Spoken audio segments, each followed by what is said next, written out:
They laughed at my app, tried to sabotage it, and mocked my job. But my revenge was watching them use what I created to survive. Look at her, still playing with her little phone app like a teenager. My sister Olivia sneered across the Thanksgiving dinner table. Seriously, Julia, when are you going to grow up and get a real job? That retail position at Harris Electronics isn't exactly a career. I sat there silently, trying to maintain my composure as my family's judgment crushed me. It was Thanksgiving evening at my parents' house, just me, Olivia, our parents, and my cousin Nina. The smell of roasted turkey and cranberry sauce filled the air, but all I could feel was the weight of their disapproval. My name is Julia Lee, and I'm 25 years old. For the past 3 years, I've been working at Harris Electronics while secretly developing an AI-powered inventory management system. The retail job wasn't just about paying bills, it was valuable field research. Every frustrated customer interaction, every inventory mishap, every inefficient process I encountered helped me refine my app. But try explaining that to my family. Julia, honey, my mother chimed in with that condescending tone I knew too well. Olivia's just concerned. Look at her. She's already a senior marketing executive at 28. We just want what's best for you. I glanced at my phone again, trying to hide my smile as I read the latest email from Apple's development team. They were impressed with my prototype and wanted to schedule a final meeting, but I kept quiet. I'd learned long ago that sharing my dreams with family only invited mockery. She's probably just playing games again, Olivia laughed, reaching for another dinner roll. Remember when she said she was learning to code last year? As if someone who barely made it through basic math could build something worthwhile. My father nodded in agreement. Technology is a young man's game anyway, sweetheart. Why not let Olivia help you get a proper marketing position? I took a deep breath, pocketed my phone, and forced a smile. You're right, I'm probably just wasting my time. The lies tasted bitter, but I reminded myself that tomorrow would change everything. The meeting with Apple's executives was scheduled for 9 o'clock in the morning sharp. Nina caught my eye from across the table and gave me a subtle wink. She was the only one who knew what was really going on, and her silent support meant everything. I looked around at my family as they continued their Thanksgiving dinner, laughing and chatting as if they hadn't just crushed my dreams. The familiar ache in my chest reminded me of all the times they dismissed my ambitions. The pattern started long before I began working on my app. Growing up in Albuquerque, I was always the different one. While Olivia excelled in social situations and brought home perfect report cards, I spent countless hours in my room, fascinated by computers and technology. My father called it hiding, but I was learning, growing, teaching myself to code through online courses and countless late-night debugging sessions. Remember when Julia tried to build that website for Mom's book club? Olivia's voice cut through my thoughts. What a disaster that was. What they didn't know was that disaster had been my first real coding project. Sure, it was clunky, and the design wasn't perfect, but it taught me valuable lessons about user interface and database management, skills I would later use in my app. At least she's reliable at the store, my father offered, as if that was the highest praise I could hope for. The manager says she's always on time. If only they knew that my manager, Alice, was one of my app's earliest supporters. She'd seen firsthand how my system could track inventory, predict sales patterns, and streamline customer service. You're solving real problems here, Julia, she told me last week. Don't let anyone tell you different. Nina reached under the table and squeezed my hand. 3 months ago, when I'd shown her the prototype, she'd immediately understood its potential. They'll see eventually, she whispered now, low enough that only I could hear. My mother started clearing the plates, and I automatically rose to help. Olivia, tell us more about your new promotion, she said, beaming with pride. Your father and I were just telling the neighbors about it yesterday. I carried dishes to the kitchen, remembering all the nights I'd worked on my app after long retail shifts, running on coffee and determination. The neighbors might hear about Olivia's promotion, but tomorrow they'd read about my success in the morning news. My phone buzzed again, another email from Apple's team confirming tomorrow's meeting. I allowed myself a small smile as I rinsed the dishes. Let them think I was just a retail worker with unrealistic dreams. By this time tomorrow, everything would change. After dinner, I retreated to my old bedroom, needing a moment alone. The space remained exactly as I'd left it. My old computer still sat on the desk where I'd written my first lines of code. I could hear my family's voices drifting up from the living room, their laughter punctuated by occasional mentions of my name. I opened my laptop to review the presentation for tomorrow's meeting when a message notification popped up. It was from Nathan, my old classmate who now worked at Harris Electronics' corporate office. What I read made my blood run cold. "Julia, you need to know something. Olivia came by the office last week. She was asking a lot of questions about your app and your work schedule." I thought it was strange. My hands trembled as I scrolled through the rest of his message. Apparently, Olivia had been gathering information about my project, claiming she was worried about her sister's career choices. She'd even tried to access my work computer. A soft knock at the door interrupted my thoughts. It was Nina. "Hey, you okay? You disappeared pretty quickly after dinner." She sat beside me on the bed, concern etched on her face. "Olivia tried to spy on my project," I said, my voice cracking slightly. "She went to my workplace." "Why would she do that?" Nina's expression darkened. "Because she knows, maybe not the details, but she suspects you're onto something big. I overheard her talking to your mom earlier. She's worried you might embarrass yourself by presenting an amateur app to actual tech companies." The pieces suddenly clicked into place. Olivia's pointed comments at dinner, my parents' increased criticism of my career choices, the constant attempts to push me toward marketing. They weren't just dismissing my dreams, they were actively trying to discourage me from succeeding. "Look at this," Nina said, pulling out her phone. She showed me Olivia's latest Instagram post, a photo from her office with the caption, "Time to help my little sister find her path. Sometimes tough love is the best love. #family first." The condescension in those words made my chest tighten. All those nights I'd spent perfecting my code, all the user testing and debugging, they thought they were saving me from myself. My own family saw me as nothing more than a retail worker with delusions of grandeur. "I can't believe I was going to tell them about the Apple meeting tomorrow," I said quietly, closing my laptop. I was actually going to share my success with them. Nina squeezed my shoulder. "Then don't. Let them find out with everyone else. Sometimes the best revenge is letting people's assumptions blow up in their faces." She was right. Tomorrow they'd learn the truth, but not from me.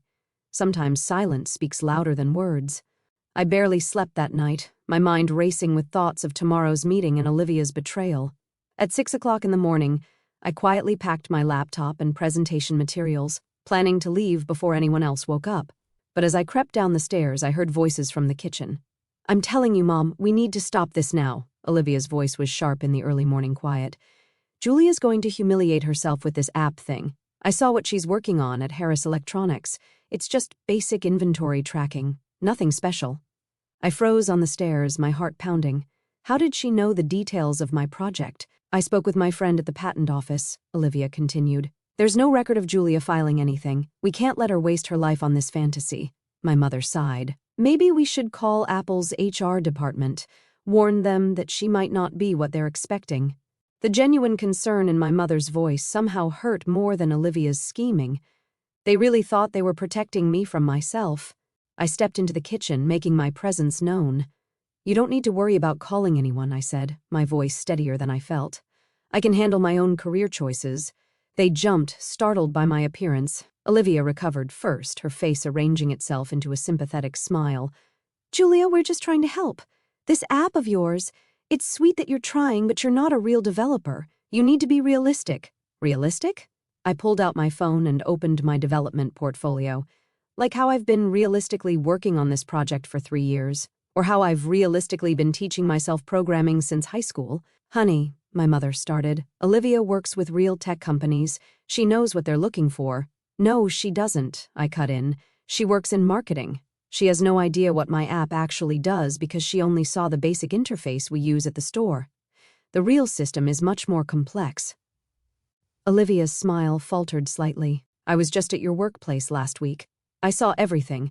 You saw what I wanted you to see," I replied, gathering my courage. "The store version is just a small part of the full system. But you wouldn't understand that, would you? Because you were too busy trying to sabotage me to actually ask what I was working on."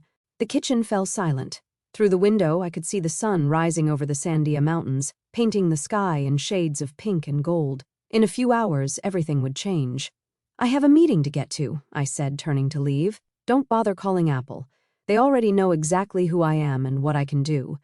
"Julia, wait," my mother called after me. "We're your family. We just want to protect you from disappointment." I paused at the door thinking of all the nights I'd spent coding, all the tutorials I'd studied, all the test runs and bug fixes. They had no idea what I was capable of because they'd never bothered to look past their own assumptions. Sometimes, I said quietly, the people who think they're protecting you are actually just protecting their own view of who you should be.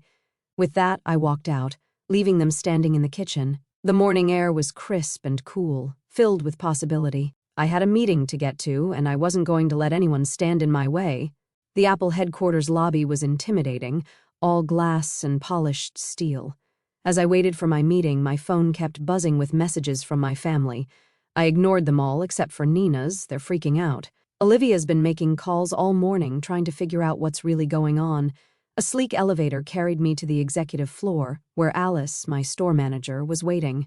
The sight of her familiar face in this unexpected setting made me stop short. "Surprise," she said, grinning. "Did you really think I was just a retail manager?" I've been Apple's head of retail innovation for the past year, evaluating new technologies in real-world settings. My mind raced, remembering all the times Alice had offered suggestions for my app, all the questions she'd asked about its capabilities. What I'd thought was friendly interest had been professional evaluation. "Your sister came to the store last week," Alice continued, her expression turning serious. "She tried to access your development files, claiming she was your business partner. When that didn't work, she implied you might have stolen the concept from her marketing firm."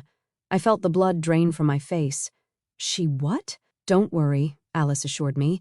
"We have security footage of her attempts to access your computer. Plus, we've been documenting your development process since I first noticed your prototype 6 months ago. Your sister's claims won't hold up." The meeting room was already full of executives when we entered. I pulled out my laptop, hands steady despite my racing heart. This was my moment. "Good morning, everyone," I began. "For the past 3 years, I've been developing an AI-powered inventory system that doesn't just track products. It predicts customer behavior, streamlines supply chains, and adapts to real-time market changes." As I demonstrated the system, I could see their eyes light up with interest. The AI's ability to predict inventory needs based on weather patterns, local events, and social media trends was unlike anything currently on the market. "This is impressive," said the chief technology officer. "But why test it in a small electronics store?" I smiled. "Because retail is where the real problems are. Working on the sales floor showed me what customers and employees actually need, not what executives think they need." The presentation continued, and with each feature I demonstrated, I could see them becoming more convinced. When I finished, there was a moment of silence. "We'd like to make you an offer," the CTO said finally, "not just for the system, but for you to join us as Deputy Director of Retail Innovation, working alongside Alice." The number he wrote on the whiteboard made my breath catch. It was more money than my entire family made in a year. One more thing Alice added. "We're planning to implement your system in all Apple stores and partner retailers by next quarter. The announcement goes out tomorrow morning. Partner retailers, including Harris Electronics, where my family's store was a franchise. They would have to use my system, the one they dismissed as a waste of time." As I signed the preliminary paperwork, my phone buzzed again. A message from Nina. Olivia's in full panic mode. She just found out her company's biggest client is Apple, and they're announcing some major retail tech acquisition tomorrow. She's worried it might affect her marketing contracts. I put my phone away, suppressing a smile. Tomorrow couldn't come soon enough. Back at my hotel room that evening, I was reviewing the final acquisition paperwork when my phone erupted with notifications. Olivia had apparently discovered that her marketing firm's newest project, a complete retail technology overhaul for their clients, was being suspended pending a major announcement from Apple. "Julia, we need to talk. Read her message. This is serious. Please call me." I was about to turn off my phone when it rang. It was Alice. "Just wanted to warn you," she said. "Your sister's firm has been trying to get information about tomorrow's announcement. She's claiming she needs to protect her family's interests. I've had to block 3 calls from her already." I sighed, rubbing my temples. "She's probably worried about her marketing contracts." "It's more than that," Alice hesitated. "Julia, she's been telling people she helped develop your system, says she provided the core marketing concepts that made it work." My hands clenched into fists. Even now, Olivia was trying to take credit for my work. A lifetime of being overshadowed by her flashed through my mind. Every achievement diminished, every dream mocked. "There's something else you should know," Alice continued. Your parents' store isn't just any Harris Electronics franchise. According to our records, it's one of their top-performing locations in the Southwest. They've been using that success to block smaller franchises from opening in the area. The revelation hit me hard. All those times they'd dismissed my retail job, they'd been profiting from the same industry they'd mocked me for working in. My phone buzzed again, a message from my father. Just heard about Apple's announcement tomorrow. Olivia says it might affect our store. What do you know about this? Before I could respond, another message came through, this time from my mother. Honey, please tell Olivia. She can help fix whatever problem you've created. She has connections. I felt a familiar pain in my chest, but this time it was accompanied by something else, determination. For years, they'd used their success to justify undermining mine. Tomorrow, that would end. I called Nina to share the latest developments.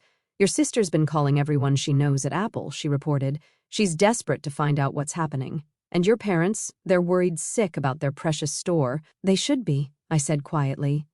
My system doesn't just track inventory, it identifies unfair market practices, including how larger franchises sometimes block smaller competitors. Nina was silent for a moment. So, when your system goes live, it'll flag their store for anti-competitive practices? Yes, I took a deep breath. They'll have to change how they operate, just like every other franchise. Julia, Nina said softly. Are you sure about this? It's your family. Family shouldn't try to sabotage each other, I replied. Besides, I'm not doing this for revenge. The system flags these issues because they hurt small businesses. My family will just have to adapt like everyone else. As I prepared for bed, I thought about tomorrow's announcement. My family would learn about my success not through a quiet conversation, but through a public revelation that would shake their comfortable world. Sometimes karma comes in the form of a software update. The morning of the announcement, I sat in Apple's press conference room, watching the live stream of the event on multiple screens. The CEO was describing how the new AI system would revolutionize retail management. I spotted my family's shocked faces among the Harris Electronics franchise owners who were attending virtually. This innovative system, the CEO continued, was developed by our new Deputy Director of Retail Innovation, Julia Lee, who spent 3 years perfecting it while working in retail herself. The camera feed showing the franchise meeting captured my family's reactions perfectly. My mother's coffee cup slipped from her fingers, my father's face drained of color, and Olivia's expression shifted from confusion to horror as she realized the implications. The CEO went on to explain how the system would ensure fair market practices across all franchises. I watched as my parents exchanged worried glances, no doubt thinking about their territory control tactics that would soon be exposed. My phone lit up with a message from Olivia. You need to stop this now. Do you have any idea what this will do to Mom and Dad's business? To my marketing contracts? I left it unanswered. The presentation continued, with Alice demonstrating the system's features. Starting next week, this will be the mandatory management system for all Harris Electronics locations, she announced, no exceptions. I thought about all the times they'd laughed at my little app, all the times they'd told me to stick to retail. Well, I had stuck to retail, and now retail would stick with them in ways they never expected. In the days following the announcement, my family's carefully constructed world began to crumble. Their Harris Electronics store was flagged for multiple anti-competitive practices, requiring immediate changes to their operation model. Olivia's marketing firm lost several major contracts as her clients switched to agencies with experience in the new retail management system. I received a lengthy email from my mother, full of mixed emotions, guilt over dismissing my abilities, fear about their business's future, and a desperate plea for help. My father called twice, leaving voicemails that shifted from angry accusations to humble apologies. Olivia, predictably, tried a different approach. She showed up at Apple's offices, claiming she had critical insights about the system's development. Security footage showed her being politely but firmly escorted out after Alice revealed the documented evidence of her previous attempts to sabotage my work. Nina visited me in my new office, now with a stunning view of downtown Albuquerque. How does it feel? She asked, gesturing to my nameplate, Julia Lee, Deputy Director of Retail Innovation. Surreal, I admitted, looking out at the Sandia Mountains in the distance. But right, My phone buzzed with another message from my parents, asking if we could meet to discuss helping them transition to the new system. I placed the phone face down on my desk, focusing instead on the future ahead of me. Sometimes, the best revenge isn't about getting even, it's about moving forward and letting others face the consequences of underestimating you. Sometimes, the best revenge isn't about getting even, it's about moving forward and letting others face the consequences of underestimating you. My office at Apple became my sanctuary, where I refined the system that now reshaped retail nationwide. My family's store scrambled to comply with new regulations, their dominance unraveling as smaller franchises gained ground. Olivia's firm downsized, her reputation tarnished by her failed schemes. My parents sent messages oscillating between remorse and demands for help, but I maintained my distance. Nina, ever my ally, celebrated my success with a homemade dinner, her pride in me unwavering. I mentored young coders, sharing my journey to inspire them. Each line of code I wrote felt like a reclamation of my worth, proving my family wrong with every keystroke. Tracy, inspired by my story, started learning to code, her curiosity mirroring my own at her age. As I gazed at the Sandia Mountains, I felt a quiet strength. My dreams, once mocked, now powered a revolution, leaving their doubts in the dust.